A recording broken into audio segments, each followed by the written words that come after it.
ताज़ा मिसाल आपको हैरान और परेशान कर देगी।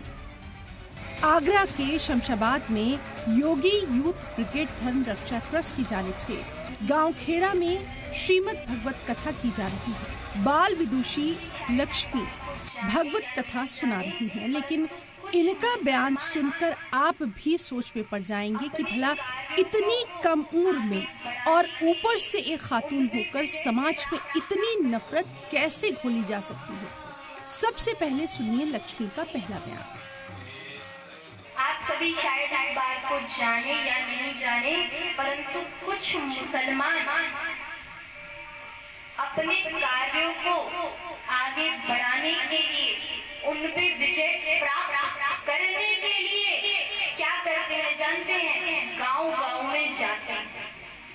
क्यों? क्योंकि गांव के लोग होते हैं सीधे, इतनी उनमें चपलता होती नहीं है क्या सही है, कौन व्यक्ति ठीक है, कौन व्यक्ति गलत है। जाते हैं और किस बहाने? कुछ कबाड़े बेचने के बहाने आते हैं, कुछ वस्त्र बेचने के बहाने आते हैं, कुछ सब्जियां बेचने के बहाने आते हैं, कुछ किसी बहाने के लिए आते हैं। ये जितने भी लोग गांव में आते हैं ठेल लेकर या जो भी लेकर सामान बेचने के, क्या पता कि जो वो बेच रहे हैं उसके पीछे उनका क्या पूरा मकसद छुपा है। विदुषी लक्ष्मी सामने बैठी भीड़ से अलर्ट रहने की सलाह देती हैं और कहती हैं कि अगर हम जैसे सनातन अब भी नहीं समझे तो काफी देर हो जाएगी। मुसलमानों पर हमला बोलते हुए वो कहती हैं कि ये लोग सड़कों पर आई लव मोहम्मद कहते हैं, लेकिन ढाबे हमारे भगवान के नाम से चलाते हैं।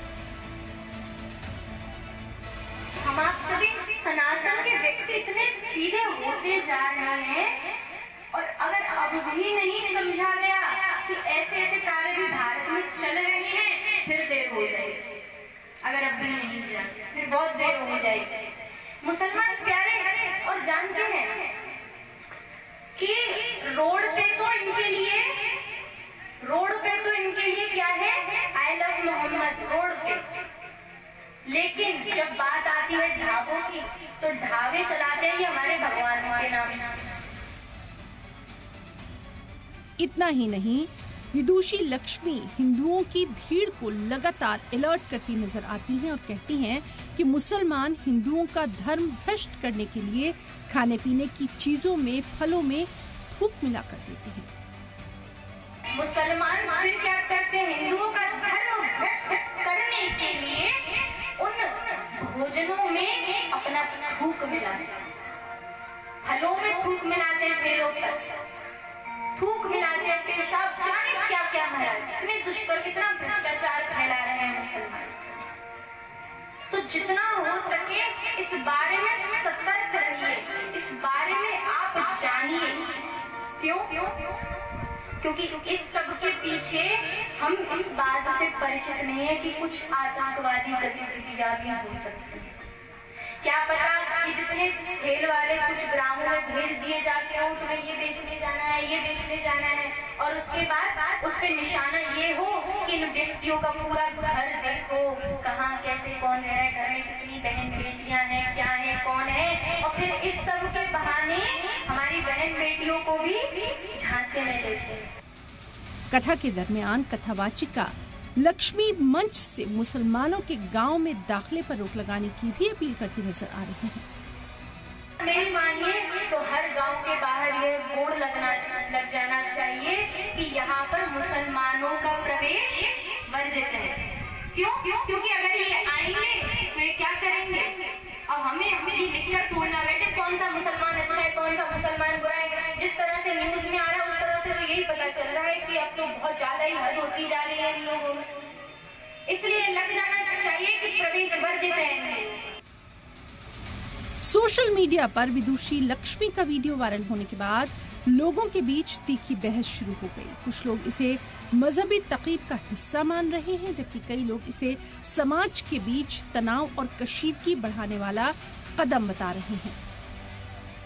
आजकल जो कुछ भी चल रहा है उसको देखते हुए मेरा व्यक्तिगत ये मानना है कि मुसलमानों का आर्थिक बहिष्कार होना चाहिए, और जो ये सिस्टम लगा है कि दुकानों के आगे नाम लिखना चाहिए, तो इससे भी होता है इसलिए कि जैसे कुछ लोग व्रत रखते हैं तो उनकी पवित्रता कहीं ना कहीं खत्म होती है।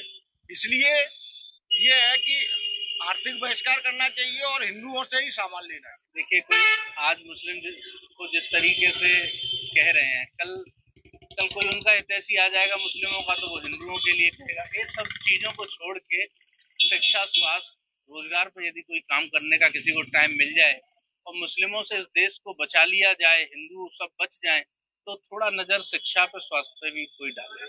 मैं इस सिलसिले में एक ही बात कहूँगा कि मुसलमानों के दम पे वो जिंदा है जो ये बात कह रहे हैं। अगर वो ये नहीं कहेंगे तो उनके ऐशो इशरत खत्म हो जाएंगे और जो सत्ता है वो भी खत्म हो जाएगी। जब तक ये मुसलमानों का विरोध करते रहेंगे, हिंदू मुस्लिम करते रहेंगे, तब तक ये सत्ता में कायम रहेंगे और अपने विकार को कायम रखेंगे। और चाहे वो संत हो, महात्मा हो या कथाकार हो, कोई भी हो, तो ये हिंदू मुसलमान की बात करेंगे तो वो जो है जिंदा रहेंगे। इस प्रकार के जो सम्मेलन है वो देश के अंदर, प्रदेश के अंदर नफरत फैलाने का काम करते हैं। और अगर वो उस तरीके की बात करते हैं तो मैं नहीं समझता वो साधु है, वो संत है। क्योंकि संत वो होता है जिसको जो है सनातन का ज्ञान होता है। और सनातन जितना मैंने समझा है या जितना संतों के माध्यम से समझा है, सनातन तो त्याग, तपस्या और बलिदान का धर्म है। तो अगर एक संत इस तरीके का काम करता, वो संत नहीं है, वो जरूर कोई संत के भेष में अपराधी दृष्टिकोण का व्यक्ति है, आपराधिक छवि है उसकी, इसलिए वो ऐसी बात करता है। क्योंकि वो कहीं ना कहीं राजनीति से इंस्पिरेशन ले रहा है और वो ऐसा बात कर रहा है, वो देश को तोड़ने का बात कर रहा है। ये गुंडे मवाली बदमाश लोग होते हैं जिस तरीके की बात करते हैं। ये नफरत सिर्फ आगरा तक ही महदूद नहीं है, बल्कि इंदौर की 4 असेंबली सीट से बीजेपी एमएलए मालिनी गौड़ के बेटे एकलव्य सिंह गौड़ के एक फरमान पर इंदौर के कपड़ा बाजार में मुस्लिम सेल्समैन और कारोबारियों को काम करने से मना कर दिया गया, जिसके बाद से करीब सैकड़ों मुसलमानों की रोजी रोटी को हाथ धोना पड़ा। मुसलमानों से नफरत की फहरिस्त में लक्ष्मी अकेली नहीं है, बल्कि इंदौर से भी इस तरह के नफरती बयानात सामने आए थे। हमारे यहाँ पे पिछले 1 महीने से जिहादी मानसिकता को लेकर एक विशेष मुहिम चलाई जा रही है, जिसमें किसी दुकानदार के यहाँ अगर मुस्लिम कर्मचारी अभद्रता करते हैं तो उनको हमने मुस्लिम व्यक्तियों को यहाँ से हटाने का एक शेड्यूल बनाया था शीतला माता बाजार व्यापारी संघ के माध्यम से। और इसी बीच में कई दुकानें हमारे पास खाली भी हो गई हैं और कई हमने कर्मचारियों को यहाँ से हटवा भी दिया। और रही बात है आज की भगवा करने की, तो ये दिग्विजय सिंह जी जिहादियों के समर्थन में मैदान में आ रहे हैं, तो शीतला माता बाजार के व्यापारी भी हिंदू संगठन के लिए मैदान में हैं। अमेरिका में कायम India think tank India hate lab ने हिंदुस्तान में मजहबी अक़लियतों के खिलाफ हेट स्पीच के हवाले से 2024 की एक रिपोर्ट में बताया था कि 2023 में मजहबी अक़लियतों को निशाना बनाने वाले नफरत अंगेज बयानात के 668 मामले सामने आए, जो कि जून 2024 में बढ़कर 1165 तक जा पहुंचे, यानी 74% का इजाफा हुआ। रिपोर्ट के मुताबिक 98% से ज्यादा हेट स्पीच मुसलमानों के खिलाफ की गई। उनमें से 2/3 से ज्यादा बयानात उन रियासतों में दिए गए जहां बीजेपी या उसके इत्तेहादियों की हुकूमत है।